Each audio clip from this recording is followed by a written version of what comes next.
Data adalah informasi yang diperoleh dari suatu pengamatan atau penelitian yang dikumpulkan dalam bentuk angka atau lambang. Sekarang akan kita bahas cara memperoleh data, membaca data dalam bentuk tabel dan diagram, serta menafsirkan data. Pernahkah kamu melihat seorang wartawan melakukan wawancara? Si wartawan melakukan kegiatan tersebut karena memerlukan data dari narasumbernya. Data adalah informasi yang diperoleh dari suatu pengamatan atau penelitian yang dikumpulkan dalam bentuk angka atau lambang. Jadi, data adalah keterangan yang benar dan nyata yang dapat dijadikan dasar kajian. Mengumpulkan data dapat dilakukan dengan pencatatan langsung atau menggunakan lembar isian. Pernahkah berat badan siswa di kelasmu ditimbang? Untuk mengetahuinya, kita harus mendata setiap siswa satu persatu secara langsung. Proses seperti inilah yang disebut mengumpulkan data dengan pencatatan langsung. Setelah setiap siswa ditimbang, kemudian langsung dicatat hasilnya. Seorang guru kesenian dan keterampilan ingin mengetahui jenis musik apa yang digemari siswa kelas 6. Beliau membuat pertanyaan pada selembar kertas. Pertanyaan tersebut digandakan, kemudian dibagikan kepada siswa. Siswa diminta mengisi lembar pertanyaan dan mengumpulkannya. Ini merupakan cara pengumpulan data dengan menggunakan lembar isian. Kamu telah mempelajari cara mengumpulkan data. Agar data yang telah kamu kumpulkan mudah dibaca dan dipelajari, data tersebut sebaiknya disajikan dalam bentuk diagram. Diagram dapat berbentuk tabel, diagram gambar, diagram batang, diagram garis, dan diagram lingkaran. Tabel adalah salah satu cara penyajian data yang berupa kata-kata dan bilangan yang tersusun secara bersistem dengan garis pembatas sehingga mudah dibaca. Perhatikan tabel berikut.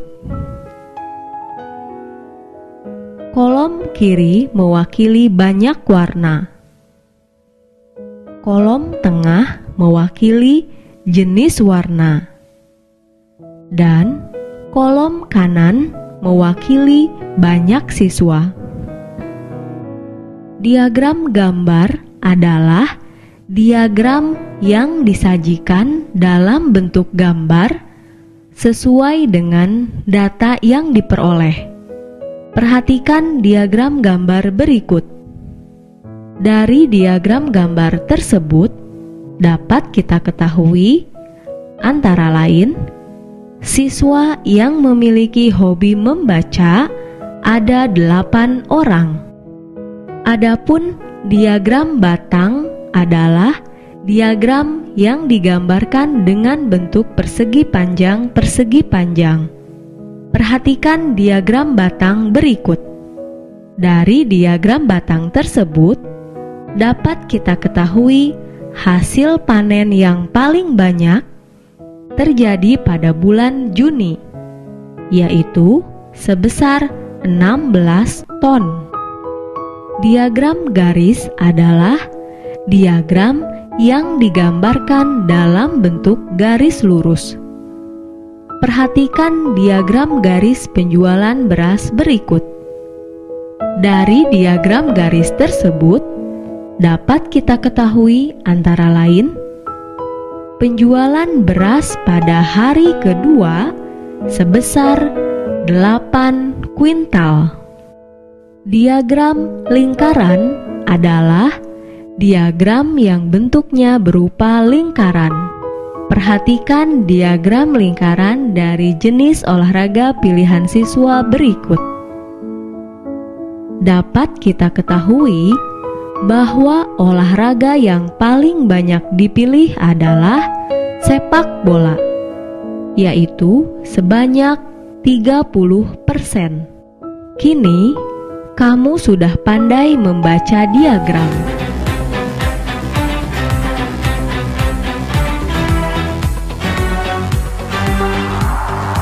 Dalammu ku temukan sukacita.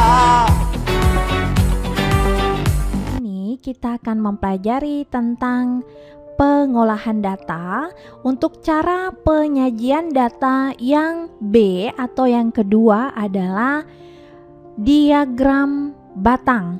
Nah, Sobat 100, dari hasil panen Desa Sukamaju pada tahun 1995 adalah 2000 ton, tahun 1996 adalah 1500 ton, tahun 1997 adalah 3000 ton, tahun 1998 adalah 4.500 ton, dan tahun 1999 adalah 7.000 ton. Nah, dari data ini kita akan membuat diagram batangnya. Jadi kita buat seperti ini. Oke, nah kemudian di sini bisa kita lengkapi seperti ini. Ya, ini namanya sumbu Y. Nah, di sumbu Y ini adalah hasil panennya dalam satuan ton. Jadi di sini adalah hasil panen, di mana hasil panennya itu ada, kita tulis dari 1000 ton, 2000 ton, kemudian 3000 ton, 4000 ton, 5000 ton, 6000 ton, dan 7000 ton.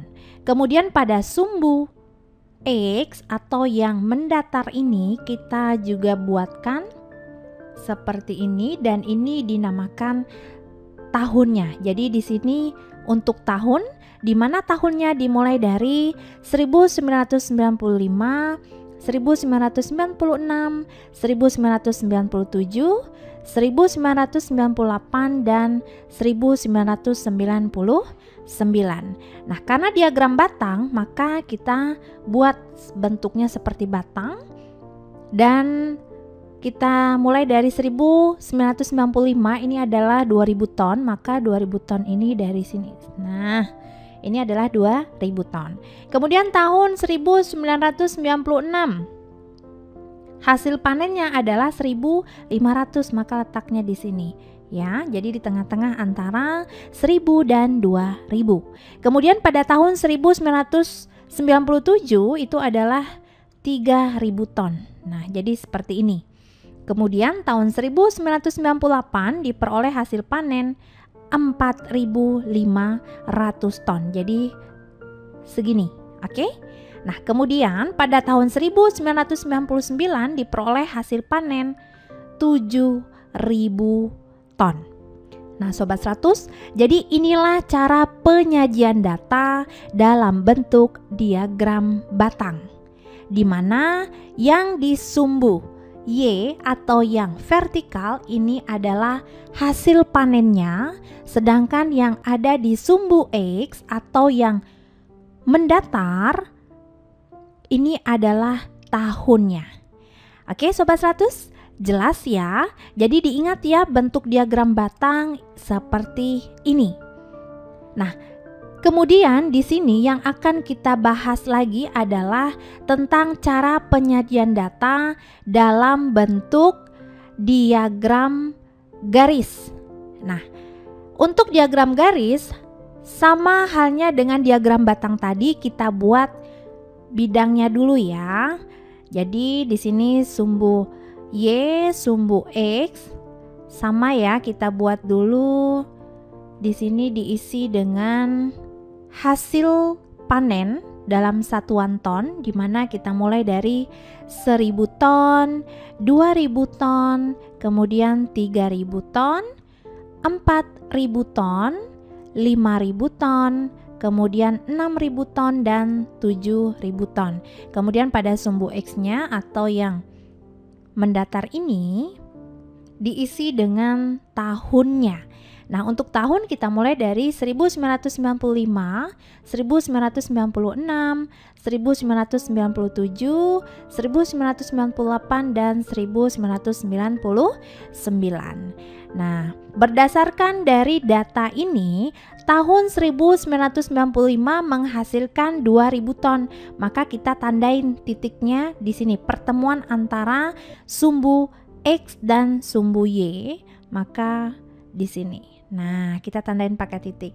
Kemudian tahun 1996 diperoleh 1500, maka letaknya di sini. Kemudian tahun 1997 diperoleh 3000, maka letaknya di sini. Kemudian tahun 1998 diperoleh 4500, maka letaknya di sini. Nah, dan yang terakhir tahun 1999 itu menghasilkan 7000 ton, berarti letaknya di sini. Oke Sobat 100, nah kalau titiknya sudah kita tentukan, maka kita bisa tarik garis atau kita hubungkan ke semua titik ini dimulai dari sini. Nah seperti ini.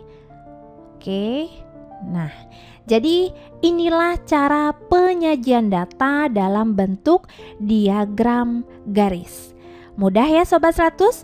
Jadi diingat yang sudah kita bahas cara penyajian datanya apa saja? Yang pertama atau yang A? Iya, tabel. Yang B, diagram batang. Dan yang C adalah diagram garis. Oke? Mudah ya Sobat 100? Oke.